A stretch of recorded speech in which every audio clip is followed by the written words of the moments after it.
All right, awesome. So yeah, thanks for coming to Philosophy of Language Lecture 1. Lots of things to do, so we're going to move fast. The aim for today is to first present to you a view that we'll call Millionism, after its founder, John Stuart Mill. And Millionism is a view about the meaning of proper names. So the idea is that what we're going to talk about for this week and next week is a project in semantics. Right? Semantics being the study of linguistic meaning. But general semantics is really hard. It's difficult to figure out the general meaning of words or sentences to core, right? Taken across the board.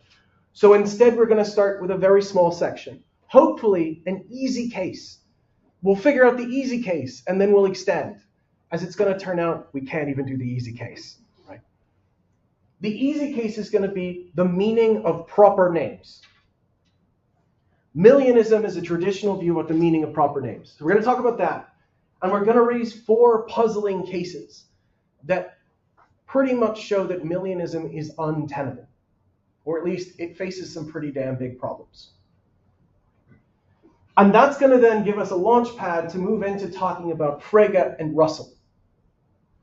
Now, we talked about descriptivism, I think, many, many years ago. I'm not sure that any of you guys remember any of the details, which is probably good because we don't want to overlap too much. But we're going to try and unpack their descriptivism in slightly heavier terms. Basically, understand how they think proper names function, what the meaning of proper names are. And we're going to raise some problems for both of these accounts. I'm going to finish up by gesturing at where we go from here. So that's the plan for today. With regards to running the session, do people want to go for a bit and then break? Or do we want to just push through and aim to end early? Push. Break. Break. Okay, that's cool. We'll go for a break, right? Go for a break. One thing, yes, sorry, man. You were definitely outvoted there. I might get well into it, so if we get to a point and it's break time, flag it down, remind me, because I'll be up here proselytizing.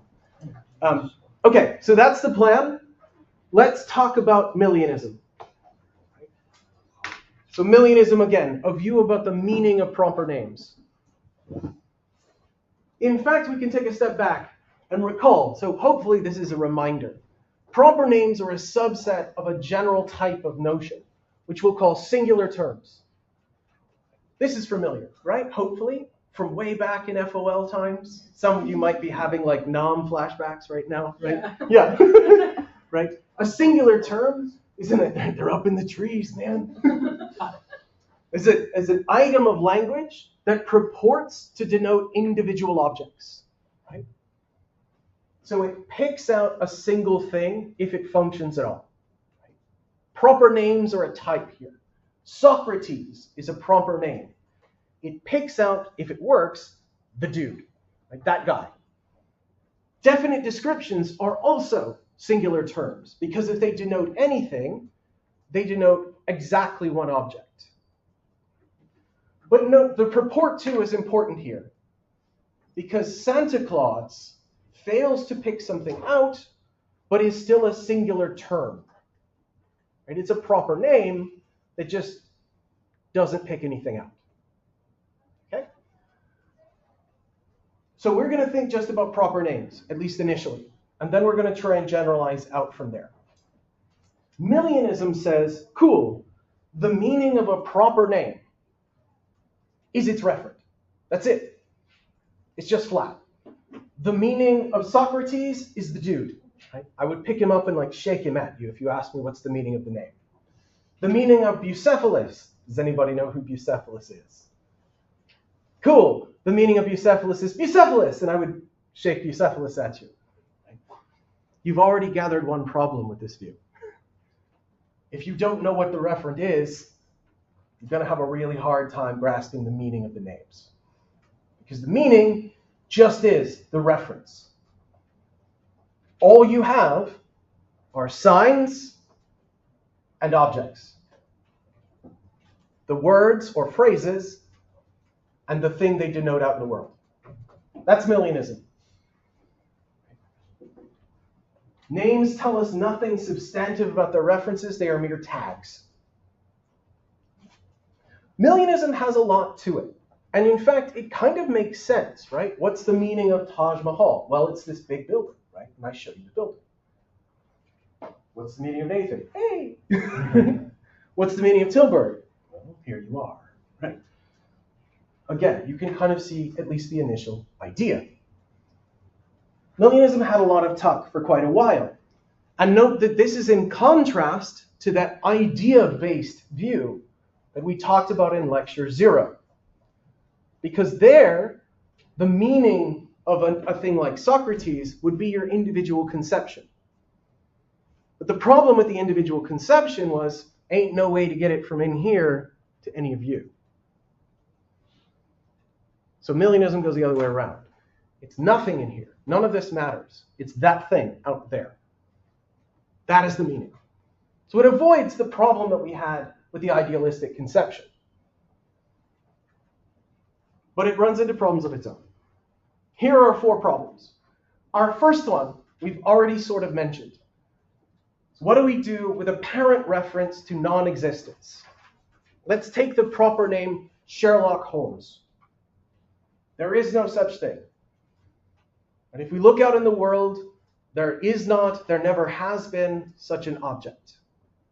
And if you think there is a Sherlock Holmes, replace this with any name that you think is in fact empty. How can we make sense not of the truth, not of the falsity, but of the mere meaningfulness of the sentence, Sherlock Holmes is a detective? If the meaning of the proper name Holmes is the referent, and there is no referent, that sentence should be meaningless. It should be the equivalent of me going, is a detective. Right? Which, that's not true or false, that doesn't say nothing. Do we see the force of the problem? So again, it's an issue here not about truth, not about falsity, but about meaningfulness. It cannot be meaningful because meaning is reference, and there is no reference. There's our first problem with Millionism. Maybe not so bad. Our second problem with Millionism is a version of this. And it's what we want to call negative existentials. Negative existentials are when we say, doesn't exist. Right? We're denying that the thing exists. Holmes doesn't exist. Pegasus doesn't exist.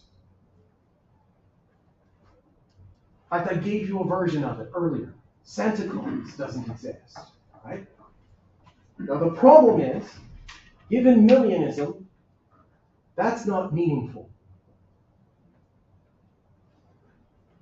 What's the range of objects in this case? You already talked a bit about it, but for example, if you refer to something which is an abstract thing like the economy, that's not a material object. Good. It still can be a reference. So this is what I said, right? If you don't like this example, fill in any name that you want that you take to be empty. If you think Holmes is an abstract object, cool, replace it with something else, right? If there's even a single case of meaningful talk with a term that doesn't have a referent, whether it's concrete or abstract, I don't care, then we've got a problem. Similarly, we say things like, hey, that doesn't exist. Those look not only meaningful, but often true. Given Millionism, they can't even be meaningful for the exact same problem that we have over there. In order for this sentence to be meaningful, that needs to have some meaning. But if it's true, then that doesn't have any meaning. Do we see the trick? And again, why? To go back a slide, Millionism tells us that the meaning of a proper name is the referent. And if there is no referent, it cannot have meaning. That means that by being true, this sentence is meaningless. which is weird because you might think that having meaning is a precursor to having a truth value. So those two are variants on these empty terms, empty proper names. The bottom two puzzles have to do with something interesting, something about the value or the substantiveness we can get from a proper name. So we can get a version of it by thinking about this puzzle. Okay, here's something really boring. Robert Zimmerman is Robert Zimmerman. Did anybody learn anything? Okay. Robert Zimmerman is, who knows who Robert Zimmerman is? Bob Dylan? It's Bob Dylan, right? Who knew that? Who didn't know that? How? How could you have learned anything? The reference of Robert Zimmerman is this dude. The reference of Bob Dylan is this dude. There couldn't be a difference because it's the same reference for both names. There's nothing there for you to have learned anything. Yeah? Is that the same with the sun rising every time again and the morning and evening star? Morning and evening star. That's exactly the case we're talking about, right? So we can get a version of this puzzle. How could you have learned something? How could this be cognitively significant if the meaning of these terms is just their referent? Because by being true, it's necessarily the same referent. So it must be uninformative. That's such a sneaky puzzle. Right? But again, it all falls from that idea that the meaning of the term is just the object it picks out. And we can make it worse. So here's how we make it worse. Again, the meaning of the term is just its referent. So here's something, right? I bet all of you believed that Bob Dylan was a musician or a singer-songwriter, right? Everybody probably thought that. I'm willing to bet most of you who didn't know that Dylan was Robert Zimmerman did not believe that Zimmerman was a singer-songwriter. So this one was true. This one was false. Problem. How could they differ? Because the thing that you believe in, the thing that's different in these cases, is the very same thing. The meaning of those two terms is identical. Same dude, right? Shake him in both cases. But if the meaning of these were the same, and that's the only thing that's different, how could these have differed in truth value? How could they have differed in truth value? So, again, the problems here, Millianism, where we think of the meaning of a proper name as the object picked out. All we have is the word and the referent, runs into problems. What happens when there is no referent? What happens when we have multiple words that pick out the same referent? How can we have informative identity statements? And how can we ever make these sorts of mistakes? Do we see the puzzles before we move any further? What do we think about them? Do we feel that they have any force?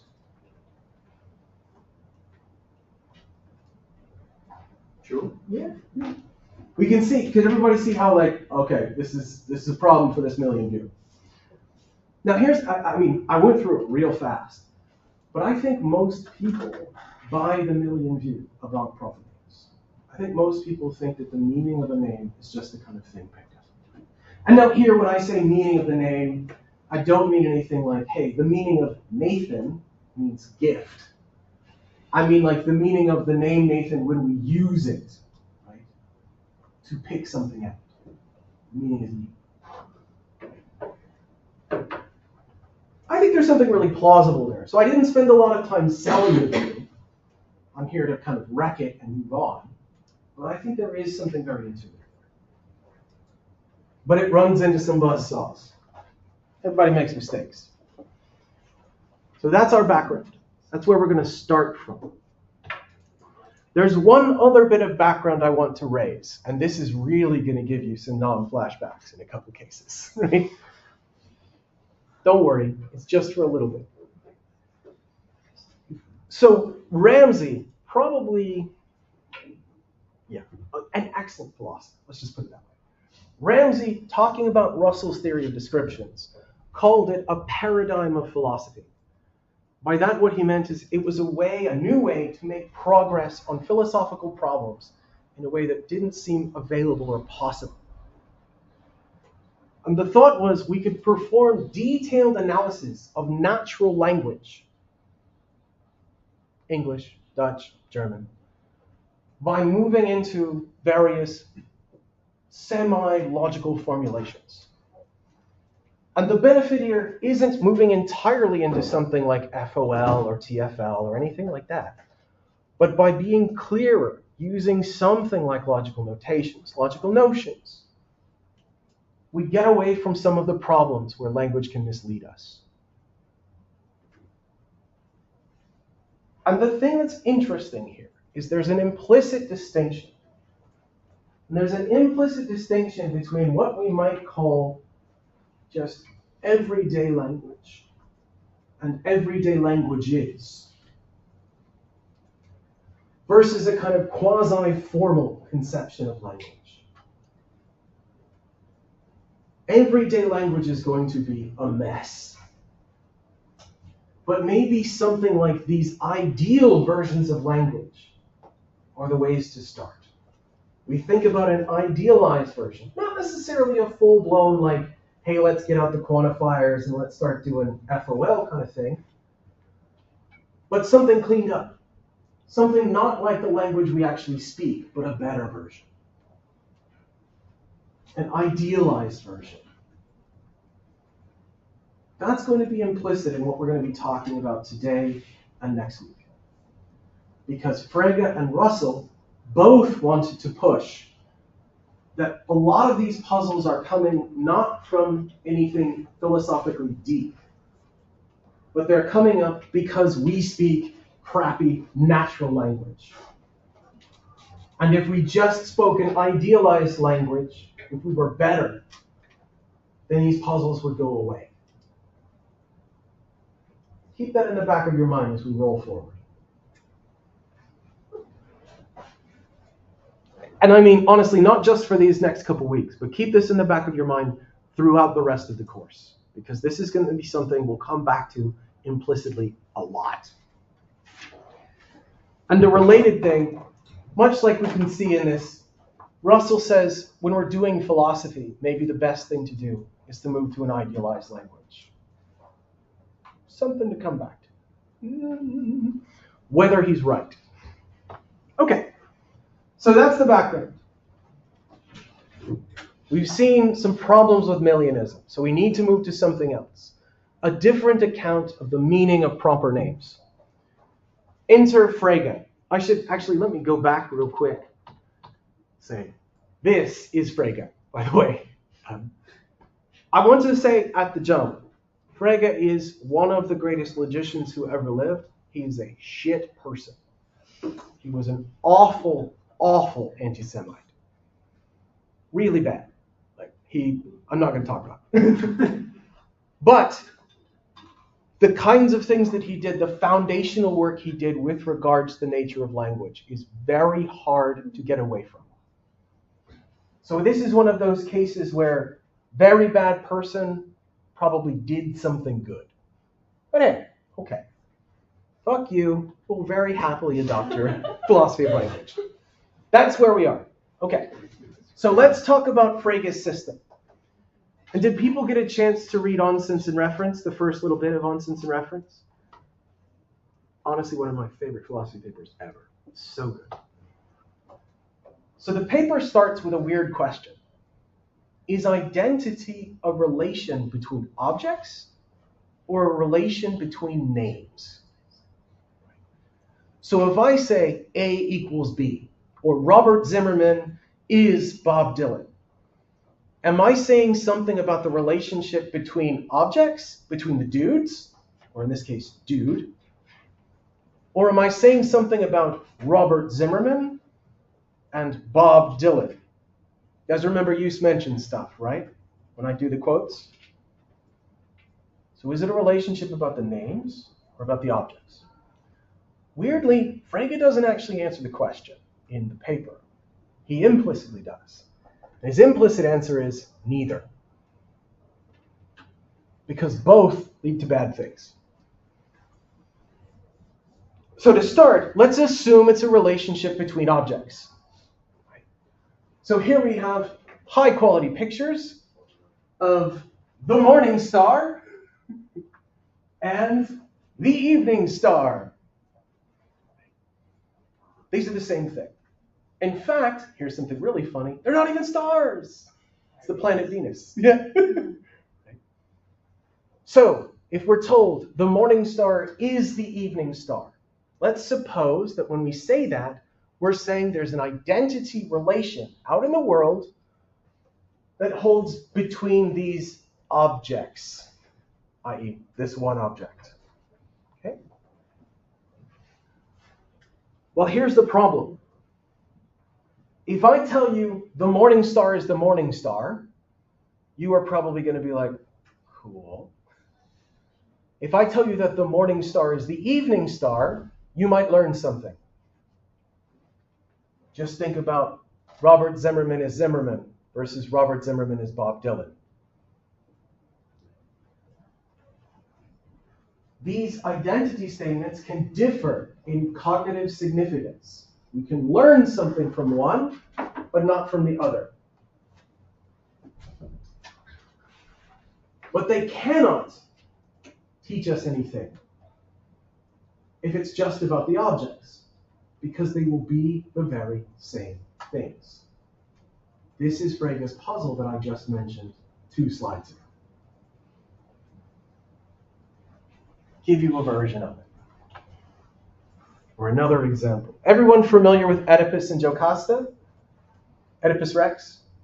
If not, going to have some fun. So, Jocasta is Oedipus's mother. Oedipus doesn't know this. Lovely typo there. Oedipus is fated to kill his father and marry his mother. So when he's born, Oedipus's father takes him out into the woods, puts a spike through one of his feet, and then cool, let's just leave him here. The wolves will take care of the rest. So what happens? A farmer finds Oedipus, raises him up. Oedipus then, as a grown man, meets his father at the crossroads, doesn't know it's his father, kills him. Goes to Thebes, says, hey queen, you look nice. Gets married, that's his mom. And then eventually finds out that the queen is also his mother. So, put another way, Oedipus knows Jocasta is Jocasta. He knew that the whole time. Oedipus knows Jocasta is the wife of Oedipus. Oedipus learns that Jocasta is also the mother of Oedipus. This doesn't work out well for anyone. Oedipus puts out his own eyes, Jocasta kills herself, Freudians make a lot of money, right? Importantly, this bit, learning that the wife of Oedipus is the mother of Oedipus, could not happen if the meaning of Jocasta is just the referent, if the meaning of the mother of Oedipus is just the referent, because it would just have been the same as Jocasta is Jocasta. We see the kind of argument here. Again, if all we have is the word and the object, and we're assuming identity is a relationship between objects, then all of these say the same thing. It is just, she is she. Yeah. Does this then mean that if you introduce an observing subject, that this completely changes? Good. So remember, we're always saying it's about the object. So it's not about our perception of the object. Doesn't matter how different one of us take out the thing. It's the same thing every time. And because it is the same thing every time, there's no wiggle room. That's the problem. Right? We need, or at least in order for this to happen, it looks like there needs to be more. So it can't just be a relation between objects themselves. Yeah. But the example seems a bit different than the previous account, because this is not about proper names, right? So the mother of Oedipus, it's a description and not a proper name. We can also replace them, right? So we could say Jocasta is Okay. mothery, right? Or mother star, or however you like, right? Again, we can just run it with those first three. This is just a nice way to kind of draw it out. Another way to put it is, a name or an object under one name cannot have a property only under that name. It should have it under every name. But that doesn't seem to be the case here. He had a lock on Jocasta with the property of being his wife, but he should have automatically had a lock on the same thing as is my mom, because it is the same object. Yeah. In what sense are the problem does Frege's puzzle differ from the problem of substitutivity? It's very subtle. So the important thing here is that what we don't have to do is plug it inside a believes that case. That's the difference, right? So if we go back to the puzzles, it's a good question, and I went too fast on that. Frege's puzzle is just flat out, right? It's not about what people believe or don't believe. But this one is about when we're inside a belief context and we substitute co-referring names. How can we change the truth value? That's the difference here. Good question. Okay. So, again, this sort of case doesn't seem possible if identity is a relationship between objects. Right? So we can get the version of the argument this way. If it's between objects, A equals A and A equals B must have the same meaning because it's just the same objects. If they mean the same thing, they can't differ in cognitive value. You can't learn something from one that you don't learn from the other. A equals A and A equals B differ in cognitive value, or at least they can. They don't mean the same thing. So let's modus tollens that beautiful initial claim. Must not be a relationship between objects. So far, so good. Making sense? All right. So nice. Identity can't be a relationship between objects. So obviously it has to be between names, right?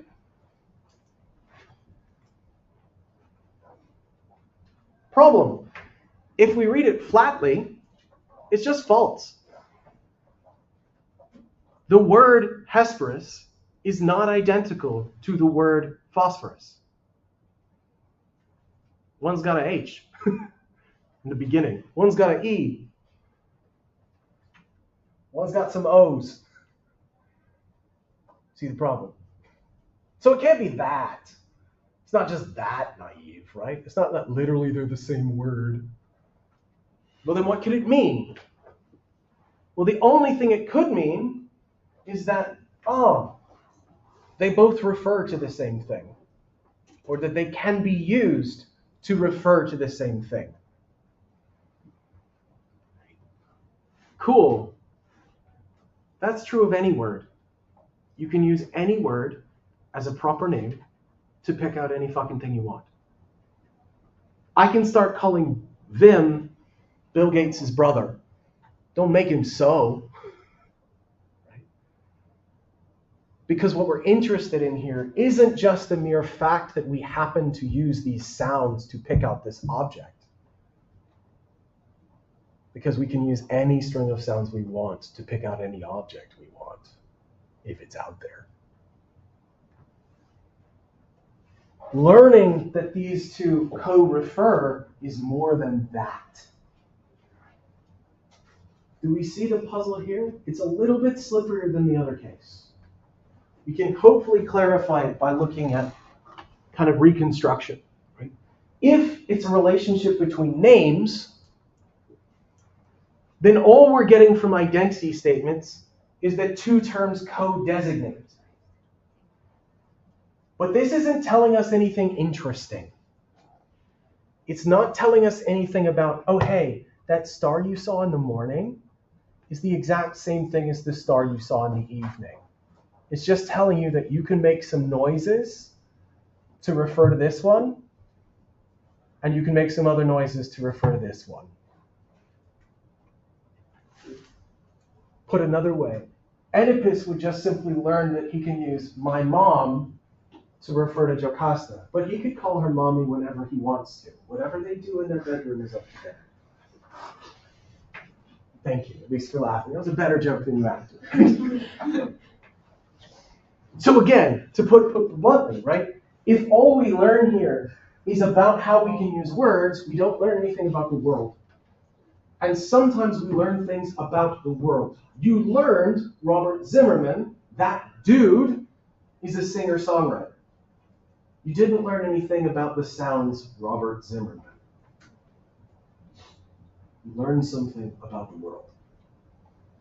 So, identity can't be a relation between names. Yeah.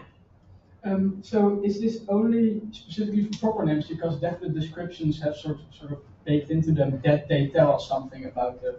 We're focusing just on the proper names, right? That's again the kind of initial case, because that's supposed to be the easy case. Or at least that's the hope. So yeah, we're focusing just on proper names. So now we're screwed. Because it can't be objects and it can't be names, but that's all we had. So what do we do? Well, Frege says we're kind of caught between the Scylla and the Charybdis. Does everyone know that reference? Wait, this is from Odyssey, right? Okay. There's a whirlpool on one side and like a monster on the other. Cliffs? I forget what the other one is. Doesn't matter. Two bad things. Rock, hard place. Both suck. So Frege's suggestion, look, if we had something else, if we had a third element here, that wasn't just the word and the referent, then we could solve the problem. Because identity would tell us a relationship between that third thing.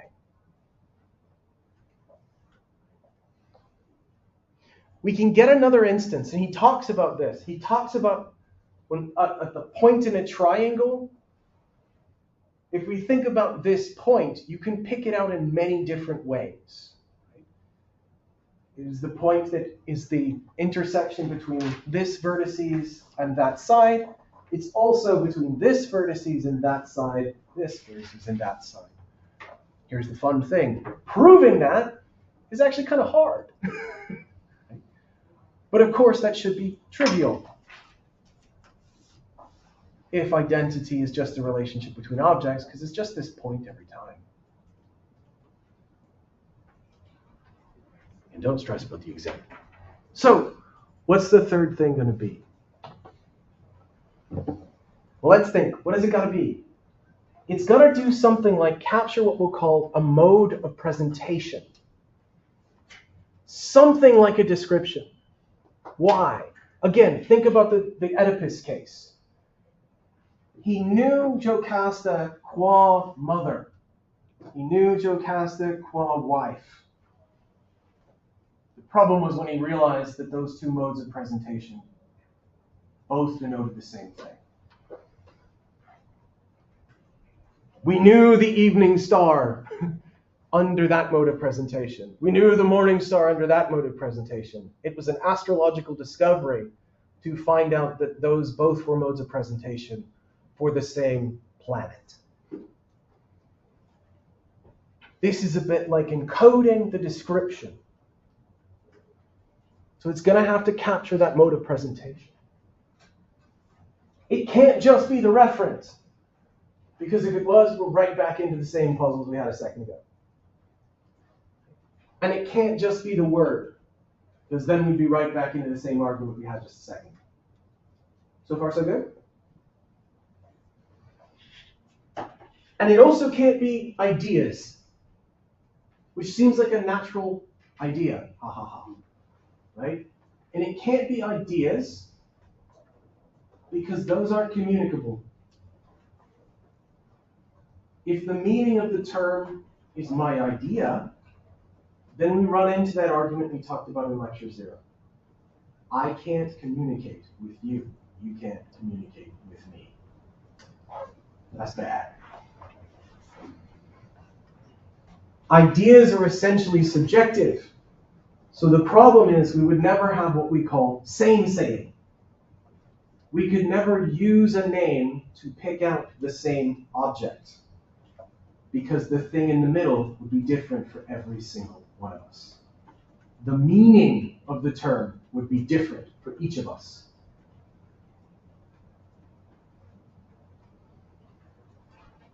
So what do we do? What do we do? Frege's idea is, let's come up with a third thing. This third thing is distinct from the word, and it's distinct from the object, and it is the sense of the word. The sense of the sign, wherein the mode of presentation is contained. Senses fill in this third role. They are objective. They are not ideas. Instead, they exist in a kind of Platonic realm. Frege very helpfully said they exist in the third realm, and he wrote in German, so you can guess how that worked out. So senses exist in this third realm. They're abstract objects, and these abstract objects are such that all of us can access them. They're shareable. They're public. So we can still have same-saying. We can all mean the same thing. They're going to capture modes of presentation, either because they are them or they somehow just encode them. And they're going to explain the difference in cognitive significance. How? Because while the words are different and the referent is the same, the senses will be different. So we can get a sense, of how this works by looking at an example. So we're going to have a sign, right? A word, a proper name. And that's going to express this sense. So there's a relationship here where we have an expression. An expression here is a technical term. It's not just sort of means, right? It expresses the sense, this Platonic entity. The Platonic entity then determines the referent. You can think of the sign expresses the sense. Sense encodes something like a description, a mode of presentation, which then picks out the referent.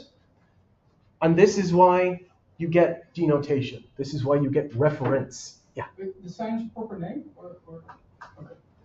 One of the nice things, just calling it sign here because Frege is going to generalize it. But right now, we're just looking at proper names. This is the basic Fregean structure. Proper name is going to express a sense. Sense picks out the referent, and that's why you have the name referring to the object out in the world. So, Bucephalus! Right? Again, anybody know who Bucephalus is? I think it is a horse. It is! It's Alexander the Great's his favorite horse. If anyone grew up in the Middle East, there's like 1 billion towns that are all named after Bucephalus. Because Alexander went through Turkey and was like, fuck it, another town after my horse, another town after my horse, another town after my horse. So, Bucephalus, it expresses a sense, this abstract meaning, which whatever word Alex was using, right, picked out, that this English word picks out, expresses. This encodes a description that gets us to, in this case, a very bucolic and slightly girthy looking horse, right? Sorry, no body shaming, I'm sorry. And this is why the English word picks out this object. So again, the process here is pretty simple. Now I'm going to give you another joke example to kind of get something, right? Horsey McCore's face, right? Horsey McCore's face, if it denotes anything, well, it's going to express a sense, which will encode a sweet, sweet. What's it encode? What does the sense encode? Do you remember? Mode of presentation, right? So it encodes the mode of presentation. Basically a description. Right? The mode of presentation is something like, how does some object look? Some particular object presents itself to us, which then determines the referent. And hey. So here's something cool. Bucephalus is Horsey McHorseface. Of course, we would have known that, but you should have known that if Millianism was true. That's just the referent. So you get this. How can we learn something from a name? And if you don't want to use the jokey example, take Dylan on one side and Zimmerman on the other. The argument's going to work the same. Both of them are going to give us the exact same structure. And how can we then explain how we learn something? Why is it that Zimmerman is Dylan is cognitively significant? Because it unifies the two modes of presentation. Exactly. The important thing, right? That's why when we get it, we learn something. It's going through two different modes of presentation. So it's not a difference in the word, and it's certainly not a difference in the object. It's a difference in the senses expressed. We are learning that the two senses are modes of presentation for the exact same object. It's a beautiful system.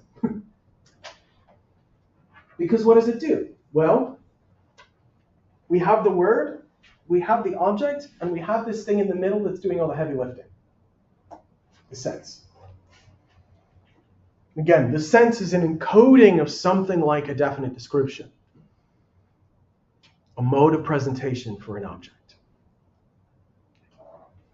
Before we go on, pause, ask, what questions do you have for me so far?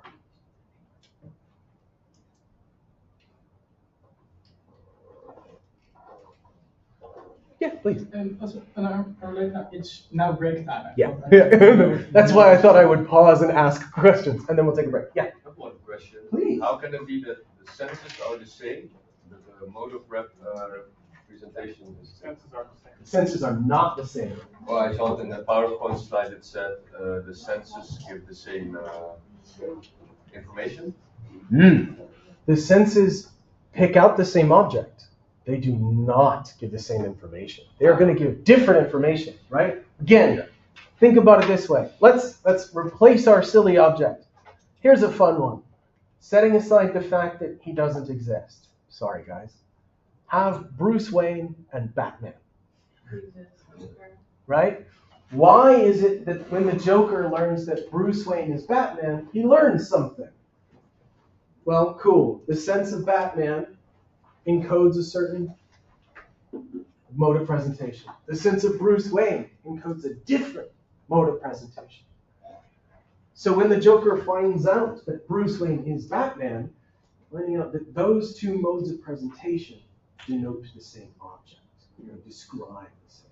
Contrast that with Batman is Batman. It's just the same sense twice. The difference in sense explains how it is that the identity statement can be significant. That's the juicy trick. No, it's a good question. Okay. We kind of get a sense for the Phrygian system. Make sense? Ha ha ha ha. Doing that, sorry. So here's what we're going to do, right? What's important is, again, we see basically how this sort of addition of senses is meant to solve the worries. We're going to talk, we'll take a break, we'll come back, we'll talk about how Frege generalizes this system. Because he doesn't just use it for proper names. He's going to go on and use this as a whole story about how sentences work, and then he's going to very carefully answer all four of the problems. But of course, it's fucking philosophy, guys. So after we've set him up, we're going to knock him down. We're going to try and explain some problems. And the aim is to try and get through Frege and Russell today. If we don't, that's okay. We can keep going next week with Russell. Right? No worries. But I'd like to try and get through as much of it today as we can. Cool? So it is 32. Should we go to 45? 13 minutes? Cool.